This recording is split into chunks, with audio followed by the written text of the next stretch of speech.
मोहब्बत की भी नजरें उठे आशाएं उम्मीदें अब मुश्किल नहीं। આ ચેપ્ટરનો આપણો લાસ્ટ ટોપિક હવે ટ્રાન્સફોર્મ. પહેલા જોઈએ કે ભાઈ ટ્રાન્સફોર્મરની જરૂરિયાત કેમ પડે, ટ્રાન્સફોર્મર જે છે શું કામ આપણને જોઈએ અથવા એનું કાર્ય શું. તો જો આપણે ઘરે જે લાઇટ કે ઇલેક્ટ્રિસિટી યુઝ કરીએ એ આપણે ઘરે ઉત્પન્ન નથી કરતા. એ ક્યાં ઉત્પન્ન થાય? કારણ કે પાવર સ્ટેશનમાં. ત્યાંથી આપણે ત્યાં સિટીનું પાવર સ્ટેશન એટલે કે જ્યાં પાવર ડિસ્ટ્રીબ્યુટેડ થાય જેને આપણે ગ્રીડ કહેવાય, ત્યાંથી ક્યાં આવે? તો ત્યાંથી આપણા બિલ્ડિંગ અથવા આપણે જે સોસાયટી હોય ત્યાં સુધી આવે. બરાબર. ત્યાંથી પછી આપણા ઘરમાં આવે. બરાબર. અને ઘરમાંથી પછી આપણે યુઝ કરીએ તો 3 પ્લગ. બરાબર છે, લાઈટ આપણે. બરાબર. તો જો અહીંયા પાવર સ્ટેશનમાં જે ઉત્પન્ન થાય, બરાબર, ઇલેક્ટ્રિસિટી, એનો વોલ્ટેજ જે છે એકદમ હાઈ. બરાબર. આપણે ત્રીજા ચેપ્ટરમાં ભણી બી ચૂક્યા છે કે હાઈ વોલ્ટેજ ટ્રાન્સમિશન કરવામાં આવે. કેમ? કારણ કે જો આપણે પાવર જે છે તે અચળ રાખીએ તો અચળ પાવર માટે P બરાબર V ઇન્ટુ I બરાબર અચળ. તો I બરાબર અથવા I પ્રોપોર્શનલ ટુ 1/, જેમ V વધારે હશે તેમ I ઘટે, ને H બરાબર I² RT. જેમ I ઓછો તેમ પાવર વ્યય એટલે કે ઉષ્મા રૂપે વ્યય પામતો પાવર કેવો થાય? ઓછો થાય. એટલે ઊંચા વોલ્ટેજે એટલે તમે ઘણી વખત રસ્તા ઉપર અથવા અમુક જગ્યાએ જો તો લખેલું હોય હાઈ વોલ્ટેજ 50,000 વોલ્ટ, પછી ખોપડી પાડલી હોય. બરાબર છે. તો હવે આપણી ઘરે જે તમે મોબાઈલ ચાર્જ કરો પ્લગ નાખીને, આપણું જે ચાર્જર છે, તો એ ચાર્જર તો 240 વોલ્ટ પર અથવા 200 થી 240 વોલ્ટ પર કામ કરતું હોય. બરાબર છે. તો પાવર સ્ટેશન શું કરવામાં આવે? તો જ્યારે ગ્રીડ ઉપર આવે, બરાબર, આપણે અમુક જગ્યાએ સિટીમાંથી તમે જો તો હાઈ ટેન્શન લાઈન પસાર થતી હોય, તો હાઈ ટેન્શન લાઈનમાં બહુ ઊંચો વોલ્ટેજ પાવર હોય. તો એ હાઈ ટેન્શન વાળી લાઈન જ્યારે ગ્રીડ પર પહોંચે તો ત્યાર પછી આપણી સોસાયટી સુધી જ્યારે પહોંચે, બરાબર છે, તો એ ત્યાં સુધીમાં શું કરે? તો એનો વોલ્ટેજ ડાઉન કરી દીધેલો હોય. એનો વોલ્ટેજ શું કરે? ડાઉન કરે. એટલે એ વોલ્ટેજ ડાઉન કરવા માટે જે રચના વપરાય એ રચના છે ટ્રાન્સફોર્મર. જો પાવર સ્ટેશનથી ડાયરેક્ટ આપણા ઘરે આવે વોલ્ટેજ, બરાબર છે, તો આપણે એને યુઝ કરી શકીએ નહીં. કારણ કે આપણું જે મોટે ભાગના જે ઇન્સ્ટ્રુમેન્ટ જે છે આપણા ઘરે, ટીવી, ફ્રીજ કે ગમે તે, બધા આટલા વોલ્ટેજે કામ કરતા હોય. મેં તમને આગળ બી વાત કરેલી કે આપણા ઘરે જે લાઇટનું મીટર હોય ઇલેક્ટ્રિસિટીનું, જે એમાંથી આપણે ઇલેક્ટ્રિસિટી યુઝ કરીને કેટલું યુઝ થાય તે ચેક કરતા હોય, તો એમાં તમે જોજો કે તમારા ઘરમાં કેટલા સમયે કયા સમયે કેટલો વોલ્ટેજ આવતો એ પણ દેખાય. તો એ લગભગ આ રેન્જનો હશે. તો અહીંયા પહેલા સ્ટેપ એક ટ્રાન્સફોર્મર મૂકેલું હોય, અહીંયા એક ટ્રાન્સફોર્મર મૂકેલું હોય. બરાબર છે. તો અલગ અલગ જગ્યાએ જે છે તે ટ્રાન્સફોર્મર મૂકેલા હોય. તમારી સોસાયટીના નાકા ઉપર, આપણા સ્કૂલની બહાર બી તમે જોજો કે જે જગ્યાએ આપણે જનરેટર છે તેની બહારના ભાગમાં, જે દિવાલ છે તેની બહારના ભાગમાં આ રીતે બે થાંભલાની વચ્ચે આડી બે બીજા થાંભલા હશે, એટલે કે સપોર્ટ જેવું, અને એના ઉપર મોટા આવું લંબચોરસ જેવું મૂકેલું હશે. આ ટ્રાન્સફોર્મર છે. એટલે અહીંયા ટ્રાન્સફોર્મર હશે, પછી અહીંયા ટ્રાન્સફોર્મર હશે. ઇવન આપણું જે મોબાઈલનું જે ચાર્જર જે છે એ ચાર્જરની અંદર બી શું હશે? તો નાનું અમથું એક ટ્રાન્સફોર્મર હશે. બરાબર છે. કે જે શું કરશે? તો આપણા મોબાઈલ બી જે છે તે 5 વોલ્ટે કામ કરતું હોય. એટલે અહીંયાથી 50,000 ઓછા થાય, 50,000 થી હજુ ઓછા થાય. આપણા ઘરે 240 વોલ્ટ ને 200, આપણું ચાર્જર છે એ 240 વોલ્ટને 5 વોલ્ટમાં કન્વર્ટ કરી આપે. આ બધી જગ્યા પર રચના માટે ટ્રાન્સફોર્મરની જરૂર પડે. તો આ ટ્રાન્સફોર્મર જે છે તે આપણે એમ કહી શકાય કે શું કરશે? તો એ વોલ્ટેજ વધારવાનું અથવા ઘટાડવાનું કામ કરે. અહીંયા જે આપણે વાત કરી કે ઊંચા વોલ્ટેજ, તો આટલા બધા વોલ્ટેજ વાળું ઉત્પન્ન નહીં કરેલું હોય વોલ્ટેજ, પણ અહીંયા બી એવું ટ્રાન્સફોર્મર યુઝ કરેલું હોય જે વોલ્ટેજ વધારી આપશે. અહીંયા બધા જગ્યાઓ પર શું કરશે? વોલ્ટેજ ઘટાડી આપે. તમે એક્સરે પડાવવા કોઈ વખત ગયા હશો એક્સરે પડાવવા, તો એક્સરે પડાવવા માટેનું જે મશીન હોય એ સાથે બીજું એક મોટું પાવર સપ્લાય, આખા કબાટ જેવું, તો એની અંદર બી એક ટ્રાન્સફોર્મર હોય. એ શું કરશે? તો હાઈ વોલ્ટેજ આપે. ST એવો શબ્દ લખેલો હોય ત્યાં, કારણ કે એક્સરે જે છે તે બહુ હાઈ વોલ્ટેજ પ્રોડ્યુસ થાય. તો તે જગ્યા ઉપર સ્ટેપ અપ ટ્રાન્સફોર્મરની જરૂર પડે. તો જોઈએ આપણે ધીરે ધીરે.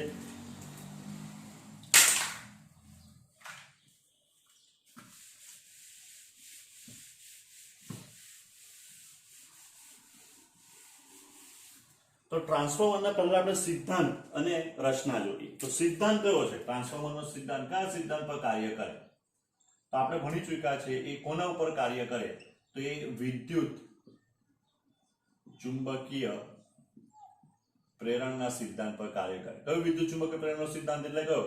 જ્યારે પણ ગુચળા સાથે સંકળાયેલા ફ્લક્સમાં ફેરફાર થાય એટલે એમાં પ્રેરિત વિચાલક બળ ઉત્પન્ન થાય. તો પહેલા આપણે ટ્રાન્સફોર્મર જે છે એ ટ્રાન્સફોર્મરની આપણે રચના જોઈએ. તો બે પ્રકારના ટ્રાન્સફોર્મર જે છે એ મોટે ભાગે યુઝ થતા હોય. એક ટ્રાન્સફોર્મર જે છે તેને કોર ટાઈપ કહેવાય અને બીજું જે છે તે સેલ ટાઈપ.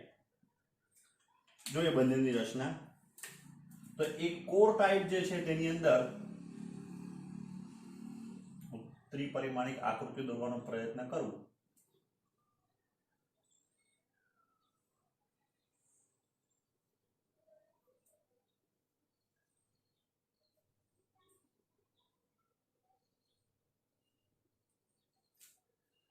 દેખાયું? એક આમ બ્લોક જેવો છે જેમાં વચ્ચે આ હોલ છે.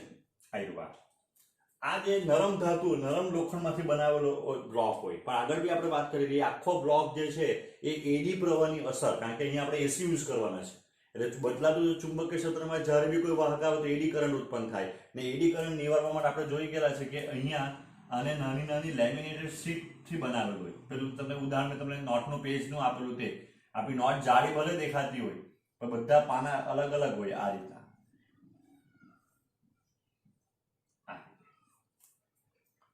બરાબર.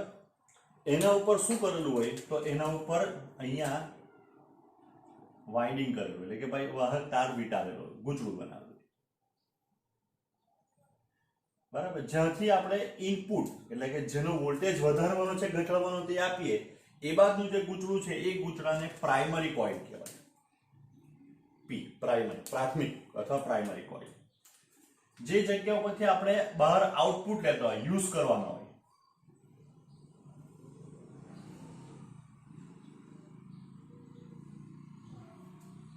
જેનો આપણે યુઝ કરવાનો હોય બહાર આગળ. ધારો કે આપણે આ ઘરે આવ્યું 240 છે તેનો આપણે 5 માં કન્વર્ટ કર્યું ને આપણે મોબાઈલ ચાર્જ કરતા હોઈએ તો 240 ઇનપુટ થઈ ગયું અને 5 જે છે તે આઉટપુટ. એટલે એ બાજુનું જે છે ગૂંચળું એને સેકન્ડરી કોઇલ કહેવાય. બરાબર. આ એકદમ સાદી રચના છે. આ એક પ્રકારની રચના છે. બીજા પ્રકાર જે છે તે સેલ પ્રકારનો હોય તેની રચના બી જોઈ લઈએ પછી થોડું ડિસ્કસ કરીએ.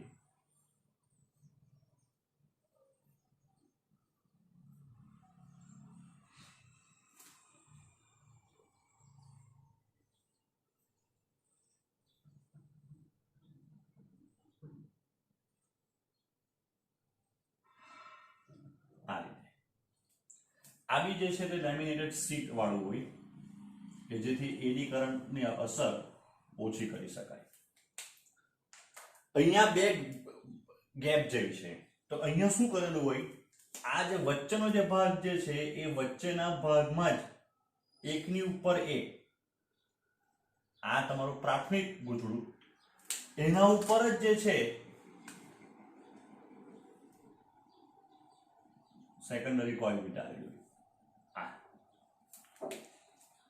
બરાબર. તો જો આ એની સાદી રચના થઈ ગઈ. હવે એની કાર્ય પદ્ધતિ જોઈએ. જ્યારે આપણે અહીંથી ઇનપુટ આપીએ તો એસી આપીએ. એસી માટે આપણે ભણી ચૂક્યા છે શું? તેમ કે V બરાબર Vm sin ઓમેગા t અથવા cos ઓમેગા. એટલે સમય સાથે વોલ્ટેજ બદલાવાનું આપણે જોઈ ગયા છે. તો સમય સાથે વોલ્ટેજ બદલાય તો જ્યારે એમાંથી આપણે એને લાગુ પાડીએ એસી એટલે શું થાય? આમાં પ્રવાહ વહે. એમાં પ્રવાહ વહે એટલે શું થાય? તો આ ગૂંચળું ચુંબક બને. એની ચુંબકીય ક્ષેત્ર રેખાઓ જે છે એટલે આનું ફ્લક્સ જે છે એ બીજા ગૂંચળા સાથે પ્રાઇમરી માંથી જે ચુંબકીય ક્ષેત્ર ઉત્પન્ન થવાનું એ સેકન્ડરી કોઇલ સાથે સંકળાવવાનું. હવે જો આના વિદ્યુત પ્રવાહમાં એટલે વોલ્ટેજમાં ફેરફાર થાય, પ્રવાહમાં ફેરફાર થવાનો એટલે આના ચુંબકીય ફ્લક્સમાં ફેરફાર. એનો ચુંબકીય ફ્લક્સનો ફેરફાર કોનામાં? ચુંબકીય ફ્લક્સમાં ફેરફાર થવાનો સેકન્ડરી કોઇલમાં. એટલે સેકન્ડરી કોઇલની અંદર જ્યારે સેકન્ડરી કોઇલ કે આપણું ગૌણ ગૂંચળું છે એની સાથે સંકળાયેલા ફ્લક્સમાં જ્યારે ફેરફાર થાય તો એમાં પ્રેરિત વિચાલક બળ ઉત્પન્ન થાય. બરાબર. આ બંનેની આટા સંખ્યા જે છે બરાબર આ બંનેની આટા સંખ્યા પ્રમાણે એને આપણે વિદ્યુત રીતે આપણે વોલ્ટેજ વધારવામાં અથવા ઘટાડવામાં ઉપયોગ કરી શકાય. બરાબર છે. આપણે જોઈ ગયા તે પ્રમાણે બે પ્રકારના ટ્રાન્સફોર્મર છે. પહેલું જે ટ્રાન્સફોર્મર જે છે જેને જોઈએ આપણે સ્ટેપ ડાઉન ટ્રાન્સફોર્મર. તો એની સંજ્ઞા હું દોરું સ્ટેપ ડાઉનની, આ પી, પછી આ બે એકબીજા સાથે અન્યોન્ય પ્રેરણમાં છે, સંકળાયેલા છે. આ સેકન્ડરી. આ સ્ટેપ ડાઉન. તો સ્ટેપ ડાઉનમાં શું થયું? સોરી, સ્ટેપ ડાઉન આ પ્રાઇમરી, પછી આ પૂછું. તો સેકન્ડરી કોઇલ જે છે એની આકાર સંખ્યા પ્રાથમિક કરતા કેવી છે? ઓછી છે. આની આ સેકન્ડરી કોઇલની જે આકાર સંખ્યા જે છે એ પ્રાથમિક કરતા ઓછી છે. સ્ટેપ અપ નો આપણે વિચાર કરીએ. સ્ટેપ અપ આ પૂછું અહીંયા ઊંધું છે, પ્રાથમિક કરતા સેકન્ડરીની આકાર સંખ્યા વધારે છે. તમને ટ્રાન્સફોર્મરની સંજ્ઞા દોરે એમ કે ટ્રાન્સફોર્મરની કોઈ સ્ટેપ અપ કે સ્ટેપ અપ ડાઉન ની, તો બંને સરખા દોરી દે તો ચાલે. આ પ્રાથમિક, આ સેકન્ડરી. હવે ટર્ન્સ દેખાવા જોઈએ. હવે કાગડા નહીં ઉડાડવાના, બરાબર? આ ટર્ન્સ દેખાવા જોઈએ આવા જ્યારે તમે ગૂંચળા દોરો ત્યારે. તો એની રચના થઈ. હવે આપણે એની ગણતરી જોઈએ કે ભાઈ એના કેમ સેકન્ડરીમાં વધારે આંટા સંખ્યા હોય, કેમ ગૌણમાં આંટા સંખ્યા ઓછી હોય. Step up. અહીં આપણે આ પેલું ટ્રાન્સફોર્મર જે છે તેને મેં ફરી દોરેલું છે. તો ટ્રાન્સફોર્મર માટે આપણે હવે એના સૂત્રો તારવીએ કે કેવી રીતના સ્ટેપ અપ અને સ્ટેપ ડાઉન ટ્રાન્સફોર્મરની આંટા સંખ્યા વધારે ઓછી રાખવામાં આવે. તો જો આપણે એમ કહી શકાય કે આમાંથી જ્યારે વિદ્યુત પ્રવાહ પસાર થાય એટલે આ ગૂંચળું ચુંબક બને, એની ચુંબકીય ક્ષેત્ર રેખા જે છે એ સેકન્ડરી ગૂંચળા સાથે સંકળાય. જ્યારે આમાં વોલ્ટેજ બદલાય એટલે આનો પ્રવાહ બદલાય એટલે આની સાથે સંકળાયેલા ફ્લક્સમાં ફેરફાર થાય. એ ફ્લક્સમાં ફેરફાર સેકન્ડરી સાથે જે સંકળાયેલા ફ્લક્સમાં ફેરફાર થાય, સેકન્ડરી ગૂંચળામાં પ્રેરિત વીજચાલક ઉત્પન્ન થાય. તો આપણે એમ કહી શકાય કે ટી સમયે જે સેકન્ડરી ગૂંચળું છે સાથે સંકળાયેલ ફ્લક્સ ફાઈ હોય અને ફ્લક્સનો ફેરફાર ડી ફાઈ બાય ડીટી હોય, તો આપણને સૂત્ર ખબર છે કે હું એને ES લખી શકું અથવા VS. ES એટલા માટે લખી શકાય તો આપણે એને વિચાલક બળના સ્વરૂપમાં લઈએ તો, અને VS તો આપણે એટલા માટે લખીએ કે આ બે છેડા વચ્ચે વિદ્યુત સ્થિતિમાનનો તફાવત. તો આપણને ખબર છે minus NS d phi by dt. ફેરેડેનું સૂત્ર જ છે. NS એટલે કોણ? તો NS એટલે ગૌણ કે સેકન્ડરી ગૂંચળાની આંટા સંખ્યા.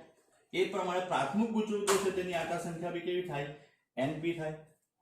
તો હવે શું થાય? તેમ કે જો આના ફ્લક્સમાં ફેરફાર થાય તો આની સાથે સંકળાયેલા ફ્લક્સમાં બી ફેરફાર થવાનો, એટલે આ ગૂંચળાની અંદર પ્રેરિત વિચાલક ઉત્પન્ન થવાનો. તો એ જે ગૂંચળા એને બેક EMF અથવા આત્મપ્રેરિત EMF કહેવાય. કારણ કે આ જે ગૂંચળું છે તેમાં તો પ્રવાહમાં ફેરફાર થતો છે, બરાબર? આમાંથી પ્રવાહ નથી વહેતો, પહેલા આમાંથી પ્રવાહ વહેતો છે. આના ફ્લક્સના ફેરફાર લીધે આના ફ્લક્સમાં ફેરફાર થાય ને એને કારણે વિચાલક ઉત્પન્ન થાય ત્યાં, પણ આના ફ્લક્સમાં બી ફેરફાર તો થવાનો. તો એને આત્મપ્રેરિત કે બેક EMF કહેવાય. તો એને આપણે EP અથવા ES બરાબર લખવું તો NP માઇનસ ફેરેડેના નિયમ મુજબ ડી ફાઈ બાય ડીટી. કારણ કે ફ્લક્સનો ફેરફાર જેટલો આનામાં થાય એટલો જ આનામાં બી થાય. કારણ કે બંને એકબીજા સાથે નરમ લોખંડ સાથે જોડાયેલા છે, એટલે બધી ચુંબકીય ક્ષેત્ર રેખા જે છે આમાંથી પસાર થવાની. તો હવે આપણે કહી શકાય કે VP upon VS બરાબર NP upon NS અથવા VS upon VP બરાબર NS upon NP. આ NS upon NP જે છે ગૌણ ગૂંચળાની આંટા સંખ્યા છેદમાં પ્રાથમિક ગૂંચળાની આંટા સંખ્યા, એને ટ્રાન્સફોર્મેશન ગુણોત્તર બી કહેવાય. આ હવે જો આપણે એમ કહેવાય કે સ્ટેપ અપ, તો સ્ટેપ અપ માટે શું થાય? તો સ્ટેપ અપ માટે VS ગ્રેટર ધેન VP. તો એને સ્ટેપ અપ ઇનપુટ કરતા આઉટપુટ વોલ્ટેજ વધારે હોવો જોઈએ, તો એને સ્ટેપ અપ કહેવાય. તો એના માટે સ્વાભાવિક છે કે R ગ્રેટર ધેન 1 હોવો જોઈએ. R ગ્રેટર ધેન 1 ક્યારે થાય? NS ગ્રેટર ધેન NP થાય. તો એટલે કે ભાઈ ગૌણ ગૂંચળાની આંટા સંખ્યા પ્રાથમિક ગૂંચળાની આંટા સંખ્યા કરતા વધારે હોવી જોઈએ. માની લે કે આપણે સ્ટેપ ડાઉન ની વાત કરતા છે, તો સ્ટેપ ડાઉન માટે VS less than VP. Input કરતા આઉટપુટ વોલ્ટેજ ઓછો હોવો જોઈએ, તો ટ્રાન્સફોર્મેશન ગુણોત્તર લેસ ધેન 1 હોવો જોઈએ. તો એનો અર્થ એમ થાય કે NS લેસ ધેન NP. ગૌણ ગૂંચળાની આંટા સંખ્યા પ્રાથમિક ગૂંચળાની આંટા સંખ્યા કરતા વધારે હોય. હવે જો આપણું ટ્રાન્સફોર્મર જે છે એ ટ્રાન્સફોર્મર જો આદર્શ ટ્રાન્સફોર્મર હોય તો આદર્શ ટ્રાન્સફોર્મર માટે શું આવશે તો જેટલો આપણે ઇનપુટ પાવર આપીએ બરાબર શું થાય આઉટપુટ પાવર આદર્શ ટ્રાન્સફોર્મર માટે વ્યવહારમાં એવું થતું નથી વ્યવહારમાં કેટલાક વ્યય થાય આપણે એની ચર્ચા કરીએ તો ઇનપુટ પાવર એટલે ઇનપુટ પ્રવાહ ગુણ્યા ઇનપુટ વોલ્ટેજ આઉટપુટ પાવર એટલે IS ઇન્ટુ VS IS એટલે તો ગૌણ ગૂંચળામાં પ્રવાહ IS પ્રાથમિક ગૂંચળામાં પ્રવાહ IP તો therefore આપણે કહી શકાય કે જો VS upon VP બરાબર IP upon IS is equals to R અથવા NS upon NP is equals to R બરાબર કારણ કે VS upon VP તો આપણે સાબિત કરેલું છે તો જો હવે બરાબર ધ્યાનથી જો કે જ્યારે R જે છે R એ ગ્રેટર ધેન 1 હશે તો એનો અર્થ એમ છે કે VP greater than IS greater than 1 હોય કોના માટે સ્ટેપ અપ માટે બરાબર છે તો એનો અર્થ હવે શું થાય તો એનો અર્થ હવે એમ થાય કે જો R ની વેલ્યુ ગ્રેટર ધેન 1 હોય તો અંશ વધારવાનો છેદ કરતા IP વધારે હોય તો IP વધારે એનો અર્થ શું થાય કે પ્રાથમિક ગૂંચળામાં પ્રવાહ ગૌણ ગૂંચળામાં પ્રવાહ કરતા વધારે હોય જે ગૂંચળામાં પ્રવાહ વધારે હોય એ ગૂંચળાનો તાર જે છે તે જાળો રાખવામાં આવે કે જેથી પીગળી નહીં જાય સ્ટેપ ડાઉન માટે તો સ્ટેપ ડાઉન માટે શું થવાનું તો સ્ટેપ R લેસ ધેન 1 એટલે IP લેસ ધેન IS થવાનું બરાબર છે જે ગૂંચળામાં વોલ્ટેજ વધારે હશે ત્યાં પ્રવાહ ઓછો હશે જ્યાં પ્રવાહ વધારે ત્યાં વોલ્ટેજ ઓછો હશે એટલે જો સ્ટેપ અપમાં વોલ્ટેજ વધી ગયો તો પ્રવાહ ઘટી ગયો સ્ટેપ ડાઉનમાં વોલ્ટેજ ઘટી ગયો ત્યારે પ્રવાહ વધી ગયો બરાબર એટલે જેનું એમ કહેવાય કે જે એનો પ્રવાહ જે ગૂંચળામાં વધારે હોય એટલે સ્ટેપ અપમાં ઇનપુટમાં આટા સંખ્યા જાડા હોય એટલે તાર જે યુઝ કરેલો હોય જાડો યુઝ કરેલો હોય ત્યારે સ્ટેપ ડાઉનમાં આઉટપુટમાં જે છે જે તાર જે છે તે જાડો યુઝ કરેલો હોય બરાબર આપણે જ વાત કરી ગયા કે વ્યવહારની અંદર જે ટ્રાન્સફોર્મર યુઝ થાય એમાં ઘણા બધા પ્રકારના વ્યય થાય તો એને લીધે આપણે એમ કહેવાય કે વ્યવહારિક જે ટ્રાન્સફોર્મર છે આપણે રોજ યુઝ કરતા હોય કે આપણે જે અત્યારે બધા ઉદાહરણ જોઈ ગયા એની અંદર તો એની અંદર આપણે એમ કહેવાય કે ઇનપુટ કરતા આઉટપુટ પાવર ઓછો હોય ઇનપુટ જે છે એટલે IP VP less than greater than IS VS output power input power કરતા કેવો હોય ઓછો હોય જુદા જુદા પ્રકારના એમાં વ્યય થાય તો કઈ કઈ રીતે વ્યય થાય તે બી આપણે જરાક ચર્ચા કરી લઈએ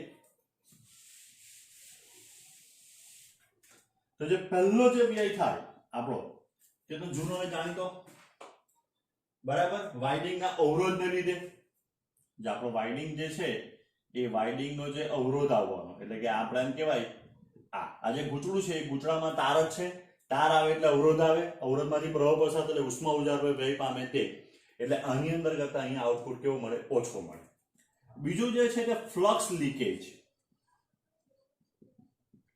આની બધી ચુંબકીય ક્ષેત્ર આની સાથે સંકળાય એ જરૂરી બી નથી ઘણી વખત એની રચના એવી રીતના થયેલી હોય ઘણી વખત આ નરમ લોખંડ જે છે તે જો 100% નરમ લોખંડ ન હોય બરાબર છે તો બની શકે કે આમાંથી થોડીક ચુંબકીય ક્ષેત્ર આમાંથી પસાર ન પણ થાય તો એને કારણે આપણે એમ કહી શકાય કે આઉટપુટ વોલ્ટેજ જે છે અથવા આઉટપુટ પાવર જે છે તે ઇનપુટ કરતા ઓછો મળે ત્રીજો જે આપણે વાત કરી ગયા એડી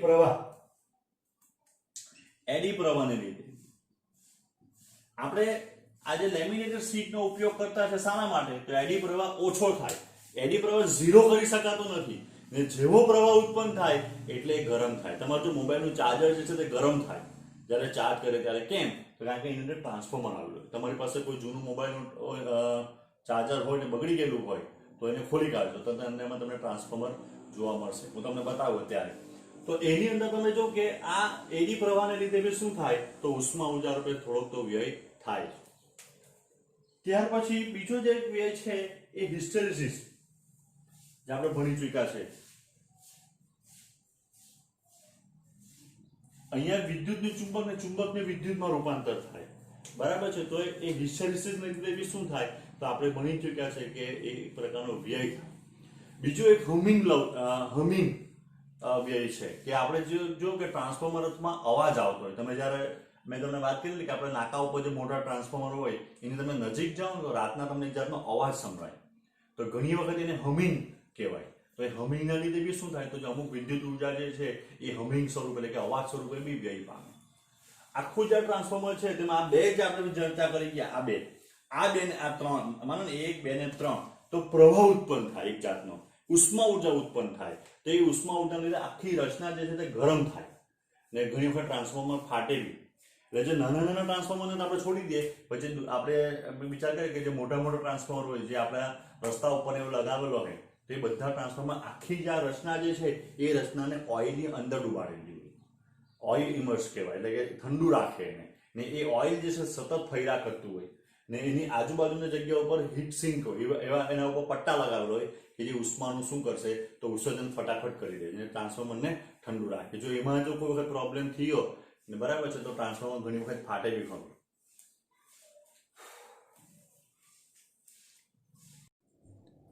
અહીંયા મારી પાસે આ એક ટ્રાન્સફોર્મર છે, તો બરાબર ધ્યાનથી તમે જુઓ તો એના બે બાજુ આ વાયર છે.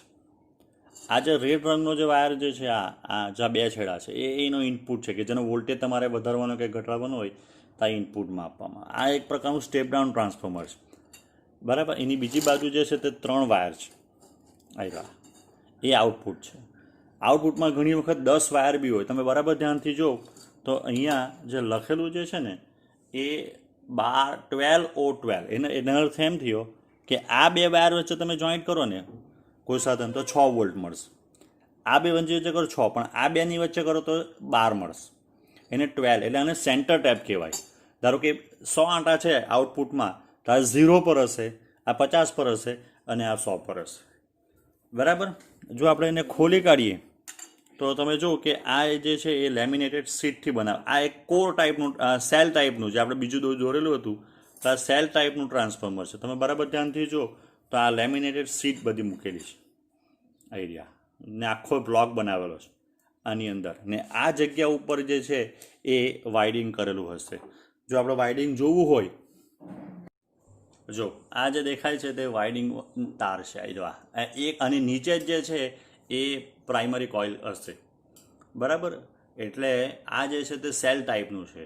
અહીંયા એક જ જે છે એના ઉપર બંને ગૂંચળા, આની અંદર એના ઉપર જ એક જ ઉપર બંને ગૂંચળા કરેલા છે. તો આ રીતના ટ્રાન્સફોર્મર જે છે એની રચના હોય, બરાબર.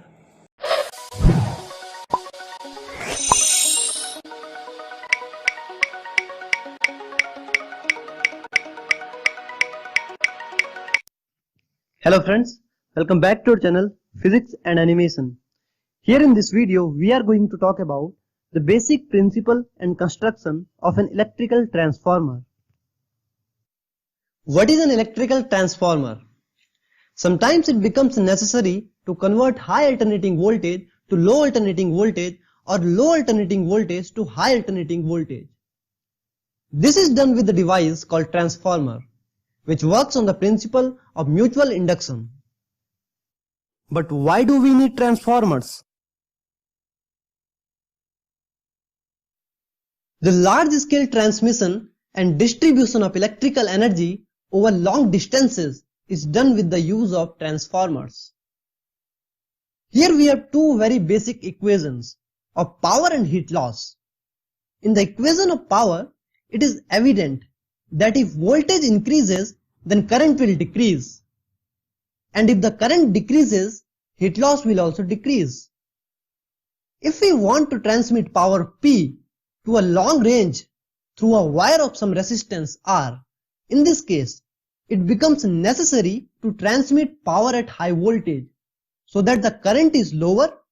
Lower the current, lower will be the heat loss and efficient will be the power transmission. That's why we need a device called transformer, which can increase or decrease the voltage according to our need. Basic construction of an electrical transformer. A transformer consists of two sets of insulated coils. One of the coils, called the primary coil, has Np turns. The other coil is called the secondary coil. It has Ns turns. Often the primary coil is the input coil and the secondary coil is the output coil of the transformer. Principle of working of transformer. Electrical transformer works on the principle of mutual induction. When an alternating voltage is applied to the primary coil, the resulting current produces an alternating magnetic flux, which links to the secondary coil and induces an EMF in it, which actually forces the free electrons of the secondary coil and therefore produces alternating current in the secondary coil. This phenomena is called electromagnetic induction and particularly known as mutual induction. As we can see in this animation, that the magnetic field lines of primary coil is not linking perfectly with the secondary coil. Therefore, our energy of magnetic flux is getting wasted. That's why, for holding all the magnetic field lines produced by the primary coil and link it to the secondary coil, we use soft iron core.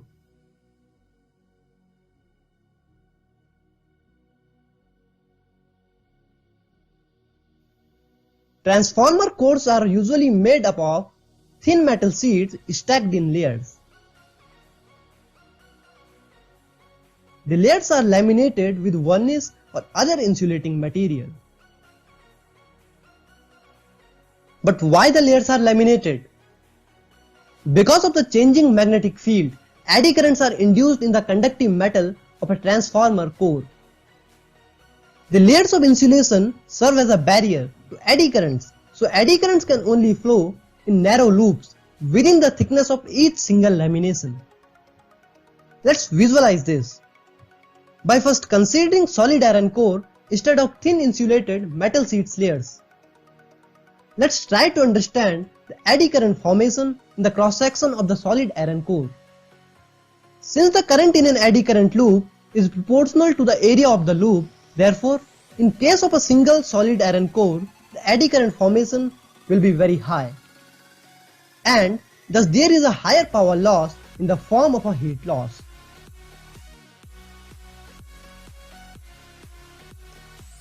On the other hand, if we use thin insulated metal sheets stacked in layers, the layers of insulation serve as a barrier to eddy currents. So eddy currents can only flow in narrow loops within the thickness of each single lamination. Since the current in an eddy current loop is proportional to the area of the loop, this prevents most of the current from flowing and reducing eddy currents to very small level. Thus there is a lesser power loss in the form of a heat loss. Because transformers can up the voltage or down the voltage, they are classified as step up and step down transformers. If the EMF induced in the secondary output coil is higher than the EMF induced in the primary coil at input, then this type of transformer is called the step up transformers.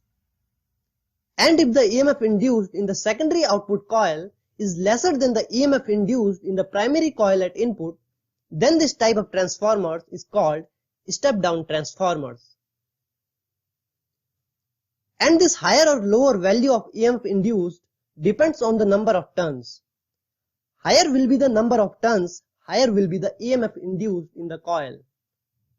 So by just changing the number of turns in the primary or secondary coil, we can convert a step up transformer to a step down transformer or vice versa. Now let's derive the equation for EMF induced in the primary and the secondary coil for a step up and a step down transformer.